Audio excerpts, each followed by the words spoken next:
Мәрмәр ташы кыйыла башлаган постамент, уртада ялгыз басып торучы торба кисәге. Баштарак әфганчылар, соңрак сугышчы интернационалистлар һәйкәле дип йөртелүче урын бүгенге көндә шушы хәлдә.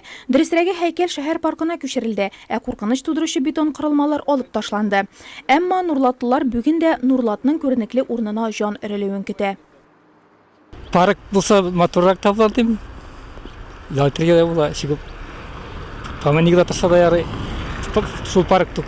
Телевизионда не было бір матур памятник сценарий. Чтобы был памятник, а не то, что вот это разбитые. И чтобы люди смотрели. Буш урынның киләчәге узган елның 2 августында хәл ителә. Һава десант гаскәрләре көнендә Нурлатның запастагы десантчылары бергә җыелгач, һәйкәл булырга тиеш дигән карарга килә. Район һәм шәһәр башлыгы Равил Кузюров бу идеяны хуплый һәм аны шушы җирдә бастырырга тәкъдим итә.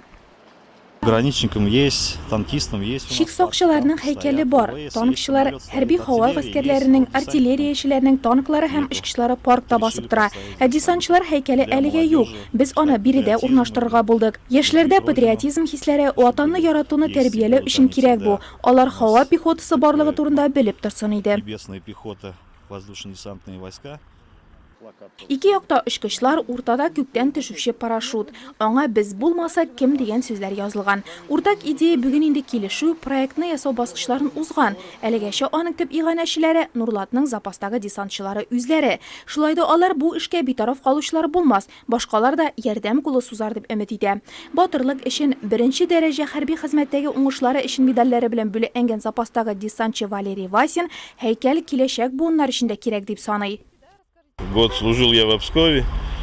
Мин 1 ел Псков шәһәрендә хезмәт иттем. 8 тапкыр парашют белән сикердем. 1 ел хезмәт иткәч, ярты ел Чечен Республикасында хезмәт иттем. Элеккеге десантчылар булмый. Без бүген дә түзем һәм нык. Хәрби хезмәтемне үтәгәнемә, хәтта хәрби бәрелешләрдә катнашканыма бер дә үкенмим.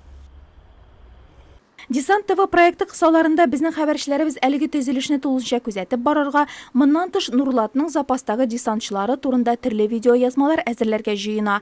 Десантчылар үзләре исә 2 август Россия һава десант гаскәрләре көнен быел яңа форматта уздырмакчы.